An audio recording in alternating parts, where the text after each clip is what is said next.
Summer is now at an end, and it was a big one for Hogwarts Legacy. It seems like news is starting to slow down just a bit, giving all of us time to catch our breath and recap all of the many announcements that we've gotten over the past several months. But it certainly doesn't sound like they're going to be quiet for long. Hogwarts Legacy community manager Chandler Wood recently took to Twitter to give a pretty big hint that we are going to see some gameplay of Hogwarts Legacy very soon. He knows that is something that fans have been asking to see more of. And personally, I think there are 3 big-time questions still remaining about Hogwarts Legacy, and I actually think an extended look at gameplay might give us the answers to at least 2 of them. Number 1, how does time pass in Hogwarts Legacy? Okay, I'm kind of cheating with this one because there are really multiple questions rolled up into one here, but I feel like if we got an answer to how time passes, that would really give us some insight into so much about how the rest of the game is going to work. More specifically, I'm thinking about classes here. Do we have to be in class at a specific time on a specific day, or is it more of an open-ended thing? How do the day-night cycles work? How does that work with the various quests we're given, along with those classes that we just talked about? Then there's the whole season system, and I know a lot of you think that Hogwarts Legacy is going to be more than 1 school year. I still think it's just going to be 1 single school year, and we'll get to see all 4 seasons in that 1 school year. But who knows? That's one where I would love to be wrong on. I think what's so interesting about this one is that Avalanche really has to make sure they strike that balance between something that's fun to play, something that doesn't feel super time sensitive like you're going to miss a key deadline, but then also with the realism aspect. I mean, people want to feel like they're actually taking classes and going to school at Hogwarts. And one thing I think we have to keep in mind here is that it's not an MMO, as I remind people time and time again, it is an action RPG. So if you're looking at realism and fun on a scale, they're going to go way more toward the fun side of things than trying to keep things super realistic, which for some fans is probably going to be disappointing, but I think most fans will be pretty pleased by hearing that. Again, that's just my guess though. We don't know. We haven't seen this yet in practice. Now, another aspect that is super interesting about the classes is that they will certainly impact the game's story in some way. And we've already even seen cutscenes for the classes, so we know we're not going to get them every day. Is it every week? Is it once a quarter? Is it just a one-time thing you get a class? Are there a couple spread out through the year? Can you completely just ignore classes? Like, say you decide, you know what, I don't really want to take potions, I'm not going to take potions. A lot of people still want to know, can you skip classes? And if you do skip classes, then what happens as a result of that? Can you go back and make that up, or just completely miss out on it? Now, over the years of video games who have tackled this problem, they've handled it in a number of different ways. On one side, you have a game like Animal Crossing, which actually uses a real-world clock. So if it's 8 a.m. in the real world, it is 8 a.m. in your Animal Crossing, or at least if it's 8 a.m. on your Nintendo Switch. So anything that you have to do at night in Animal Crossing, you have to do at night in the real world. Again, unless you kind of tinker around with the Switch's settings. Then you have a game like The Legend of Zelda Breath of the Wild, where the weather is constantly changing, the time is constantly changing, and then even within that, you have the ability to advance to a certain point of the day. And this system here is certainly how a lot of games handle it. However, it could be a little bit problematic for Hogwarts Legacy because of the fact that we have to take classes, and the vast majority of those classes take place during the daytime hours. So to summarize this one here, classes, seasons, and the day-night cycle, they're each going to be significant to how Hogwarts Legacy feels to play. And yet, other than knowing that all 3 are there and exist in the game, we actually know very little about how these systems will work. That's why it's one of my 3 biggest questions remaining. Moving on to number 2, how do spells work in Hogwarts Legacy? How many can we have? How do the finishers work? Can you just spam Avada Kedavra like crazy? Now, we have seen glimpses of Hogwarts Legacy's HUD and plenty of the spells in action. What we haven't seen is how we'll chain these spells together in battle. We saw from that PS5 trailer that R2 is going to be involved somehow in casting spells. We also see the little pop-ups in the gameplay trailer that we already have, where R1 seems to be tied to a Pugno. How many spells can we have equipped at a given time, and does it all have to go on that HUD? How do we switch them in and out? There's also been quite a bit of talk among fans about the possibility of a wheel of sorts, but we've actually seen nothing official at all on that just yet. What we do know is that from watching the gameplay, you can chain these spells together very quickly. I mean, in rapid succession. And while we don't exactly know how many, we know that the trailers have mentioned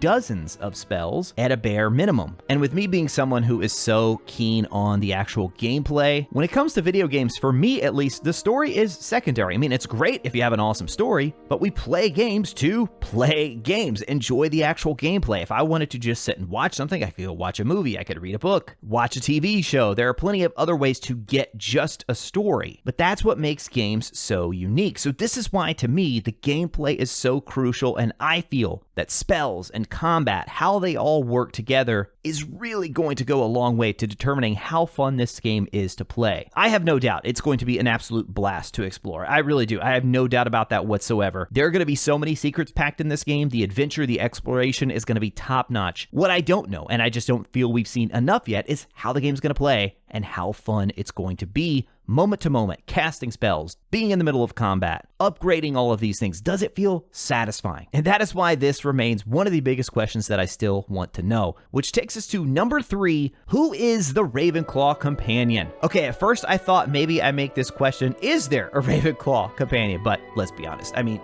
it would be an incredible shock if they do not include a Ravenclaw companion. I can't see them doing that for the other 3 houses, but for some reason, Ravenclaw is just not included. Nah, not happening. Don't see it. There is going to be a Ravenclaw companion. And this leads directly into a follow-up question. Again, kind of cheating here, but I gotta know, why has it been a secret for so long? Does this Ravenclaw companion hold some significance? Will we perhaps recognize their last name? Are they from one of those storied Wizarding World families who we will just immediately know right off the bat who this person is related to? I'll be honest, I think it'd be awesome. I think it'd be really cool if that were the case. I think it's much simpler than that, though. I think it's more of a marketing thing. I think it's just something that Avalanche has decided, hey, you know what, this would be something cool to hold and reveal later on, especially when they had to push the game to 2023. Obviously, they want to have plenty of things to kind of keep the hype going, keep the fandom talking, and one of the big cards that they are still holding is the identity of this Ravenclaw companion. So I think it's just something that they decided to hold back on and then reveal at a later date. Now, there was some talk for a while as to whether or not we'll have more than 4 companions, so we're thinking 3 that we've already seen, plus 1 other from Ravenclaw, so that'd be 1 from each house. And I just keep going back and forth on this. I mean, we've seen our character in battle with someone like Fig, who I don't think Fig will be an actual companion to us, but I could see a number of different characters that we meet throughout the game kind of joining us for a time. But then again, I don't know, maybe that's what they mean by companions anyway. Maybe the companions are not going to stick with us throughout the whole game and go with us on every single mission. I guess I'm thinking too much of something like Persona here, whereas instead, perhaps they're leaning more into the side of, hey, these are just characters that you meet throughout the game. And if you choose, because we know that the missions we've seen with Sebastian and Natsai are both